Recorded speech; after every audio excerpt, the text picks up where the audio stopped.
Hi. Hi, magandang umaga mga kapera o kakwarta. I-ano lang natin ngayon, i-re-review natin yung bagong application na Play to Earn at magla-launch to or pwede nang mag-download ngayong April. Pwede nang mag-withdraw ngayong April. Ito ay beta test pa lamang. Ito yung application. Ito yung Agribaron. So first, open ko sa iyo. Ilalagay ko sa description yung link para ma-download yun na to at yung code para magkaroon kayo ng free yung parang tanim or free basta may free kayo para makapagsimula kayo ng libre. Ito, open natin to.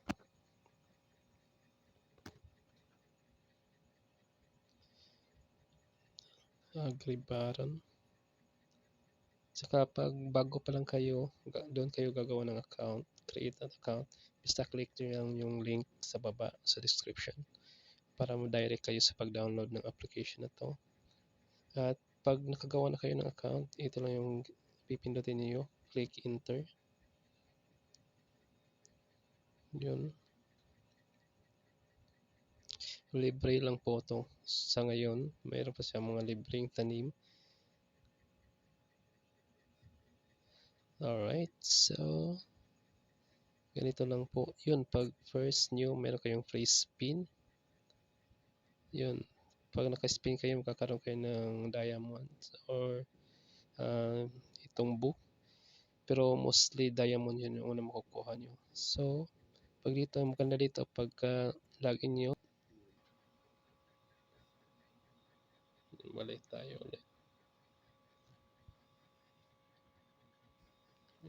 So, yun. Click lang natin yung sign in sa taas. Yun. So, bawat araw, pag nag-sign in kayo, may makuha kayong parang palay or bigas na pwede nyo itanim at maging palay. So, ito nasa second day or ilang araw na ako dito. Pang-apat na days na to. So, gagawin nyo sign in lang. Saka dito, pag nag-sign in kayo ng tuloy-tuloy na 30 days, magkakaroon kayo ng free chicken. So, yung chicken magkakaroon ng itlog na pwede nyo ipalit. At yun ito, yung na-claim nyo sa sign in, mapupunta siya sa backpack, sa baba. Yun. So, ito na yun. Ito yung bag na may palay. Yung gagawin nyo down dyan.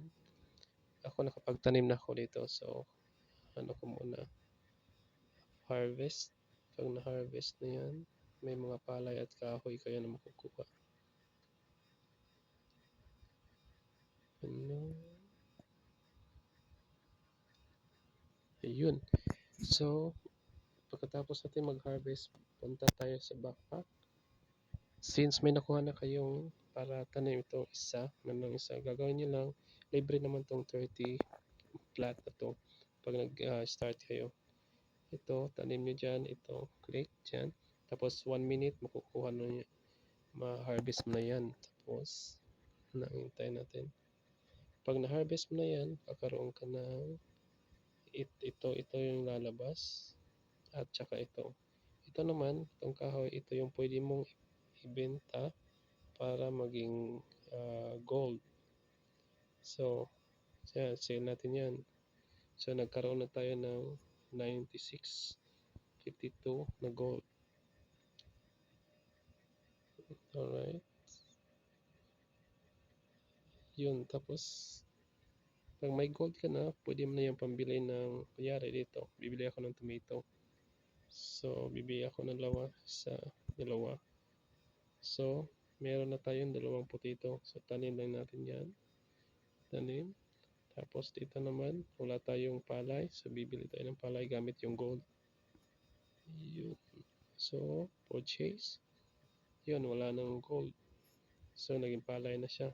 Tanim lang natin. Yun, tanim. Tapos, every after 1 minute lang, pwede mo lang i-harvest yan. Ganun lang, pabalik-balik lang kayo hanggang makaipon kayo ng mga diamonds. Kasi dito tayo kikita sa nila sa token. Turo ko sa inyo paano makapag-earn ito.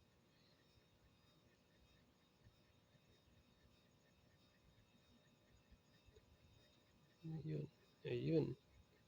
Yun. So, kagaya nito, pag na-harvest na, click mo lang yan. So, yun, pupunta yung palay dito sa bag, tsaka yung kahoy. Tapos, binta natin yung kahoy para maging gold coins. Tapos, ito yung mga palay, binta din natin. Yung mga na-harvest mong palay, ipagpapalit natin yan sa diamond. Gaya nito. So, diamonds, process lang. So, yung 6 tomato, pagpalit natin, naging 1.8 diamonds. Okay, yun. So, ngayon, may diamonds na tayo. Kikita nyo sa taas. Dito, 5.25. Ang gagawin natin dyan, dito tayo sa market. Tapos, dito sa baba, ito, exchange. So, ang gagawin natin dito, exchange na natin yung diamonds natin para maging gold coins. Para tayo makaipa ng gold coins. Ganun lang. So, balik na naman kayo. Noon, harvest na.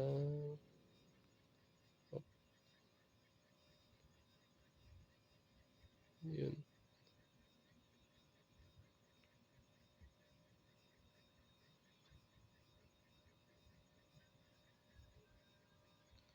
Ayun. So, ganun lang gagawin nyo. Pabalik-balik lang para makaipon ng gold at saka diamond. Tsaka, kung paano kakita dito. Ito lang tayo sa exchange. Baba. Yun. Tapos, nakita nyo to. Click natin yung diamond sa baba. Yan. So, ang gagawin natin, pag nakaipon ka na ng maraming diamond, i-exchange natin sa token nila. Ito yung may sign na B. So, pag nagkaroon ka na ng maraming token, kunyari nakaipon ka na ng 10 token, dito nyo makita yung palitan ng token niya. Yun. So, yung isang token nila ay equivalent to 8.55 pesos. So, ganun lang. Pag marami ka ng gold, i-exchange nyo sa token nila.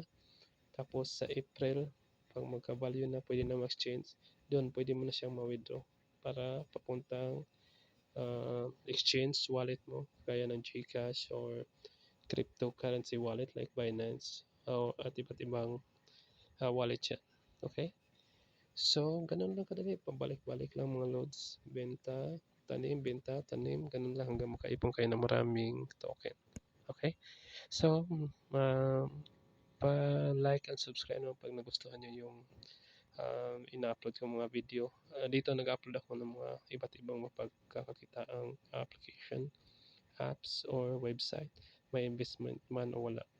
Okay, so stay tuned. Mag-upload din ako ng update dito sa AgriBaron apps. Okay, so thank you so much. Yun lang.